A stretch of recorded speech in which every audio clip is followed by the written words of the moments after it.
This ABC 15 Flash Briefing is sponsored by Sanderson Ford. Straight up.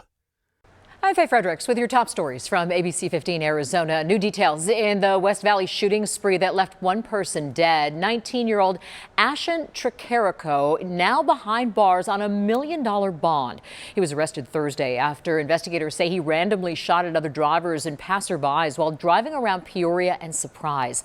One person was killed, a dozen others hurt. The motive behind the shooting still unknown tonight.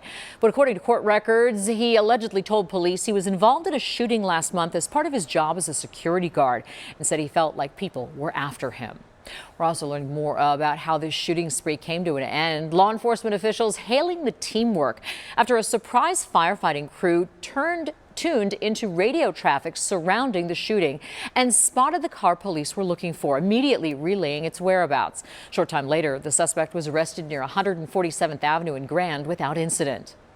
We are able to actually turn on our radios to the tactical channel that allows us to listen to the police traffic. Now, they still have some encrypted channels that we can't hear, but we can communicate with them. We can say, hey, we're here, or where do you need us?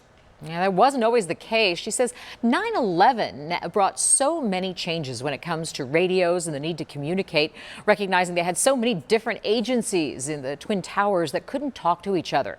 She says this incident proves communication across jurisdictions saves lives. On our wildfire watch, nearly 1,000 firefighters now battling the Telegraph fire. It's already destroyed 51 structures, including homes. That blaze near Globe growing to more than 176,000 acres today. It's about 72% contained.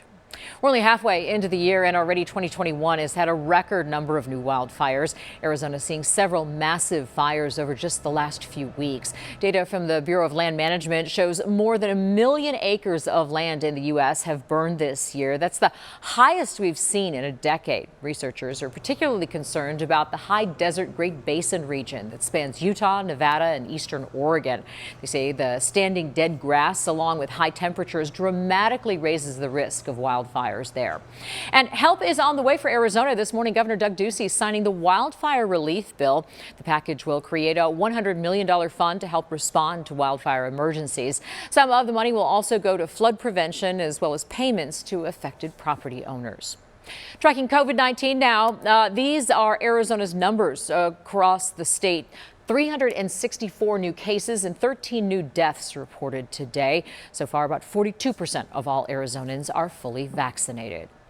Extreme heat hitting Arizona, and it can be dangerous, even deadly. So far this year, 3 people have died from heat-related causes in Maricopa County. 20 other deaths are being investigated. I want to take you in depth now, comparing these numbers to what we saw this same time last year.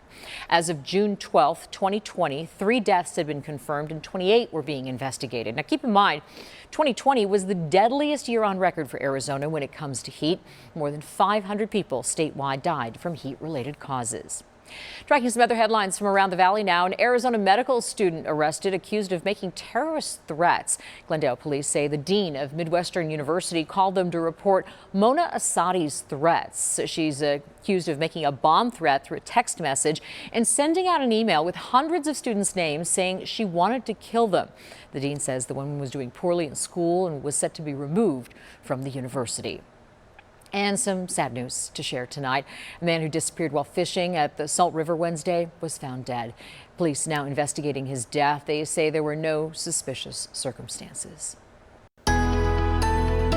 Tracking your most accurate forecast, I'm meteorologist Jorge Torres. Another record-setting day here in the valley with lows in the lower 90s and a high today of 117, breaking the previous record set back in 2015. Kind of like a repeat of yesterday, although it's 1 degree cooler today with a high of just 117, not 118. But we're not done with the excessive heat. The warnings remain in effect through the weekend, including Father's Day, which is this Sunday, of course, and those temperatures will be dangerously hot across Arizona. In fact, on Saturday, we're calling for highs anywhere from 90 in Flagstaff to 107 once again in Sedona, 122 in Lake Havasu, and across the lower deserts generally in the 112 to 116 degree range. Here's your Father's Day weekend forecast in the valley. 116 on Saturday and also on Father's Day itself with abundant sunshine in the forecast. 7 days showing temperatures finally dropping early next week. 110 on Monday with some breezes. 108 on Tuesday. Slight chance of a shower Wednesday, but those temperatures heat up late next week up to 113 by next Friday.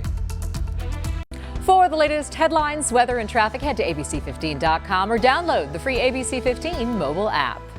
This ABC 15 Flash Briefing is sponsored by Sanderson Ford. Straight up.